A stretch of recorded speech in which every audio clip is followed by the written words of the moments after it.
అంజలి కూడా ఫస్ట్ భర్త కూతురు తిను, సెకండ్ భర్త కూతురు చిన్నమ్మాయిని మంచిగా చూసుకొని పెద్దమ్మాయిని మంచిగా చూడకపోవడం, ఆ తర్వాత అనేక సార్లు అబ్యూజ్మెంట్ చేయడం, అట్లకల్లతో వార్తలు పెట్టడం, ఇవన్నీ కూడా తరచూ చేసేది అంటూ ఫ్రెండ్స్ అందరు కూడా చెప్తున్నారు. అదే కాక శివతో అమ్మాయి రిలేషన్షిప్ ఉన్నప్పుడు వాళ్ళ మదర్ ఫస్ట్ యాక్సెప్ట్ చేసింది, వీళ్ళు కూడా లివింగ్ రిలేషన్షిప్ లో ఇంట్లోనే ఉన్నారు, వాళ్ళ మదర్ కూడా పెళ్లి ఒప్పుకుంది. ఆ తర్వాత శివాని డబ్బుల కోసం బ్లాక్మెయిల్ చేయాలనుకుంటుంది.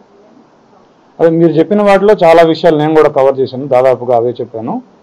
సో మీరు అన్నట్టుగా ఈ అమ్మాయి ఒక 3 సంవత్సరాల క్రితం 7th క్లాస్లో ఉన్నప్పుడు పోలీస్ స్టేషన్కి వచ్చి తల్లి మీదనే కంప్లైంట్ చేసి నేను ఉండను ఈ వీడితోటి అని చెప్పేసి హోమ్లో ఉన్న మాట కూడా వాస్తవం, అది కూడా జరిగింది. ఈ అమ్మాయి మా ఇంటరాగేషన్లో కూడా దాదాపుగా మీరు చెప్పిన పాయింట్లన్నింటినీ కూడా ఏకీభవిస్తూ ఈ అమ్మాయి చెప్పిన పాయింట్లు నన్ను ఎక్కువగా కొడుతూ ఉండేది అనేది, నన్ను ప్రేమగా చూసుకోలేదని నాకు అనిపించిందని కూడా అమ్మాయి చెప్పడం జరిగింది.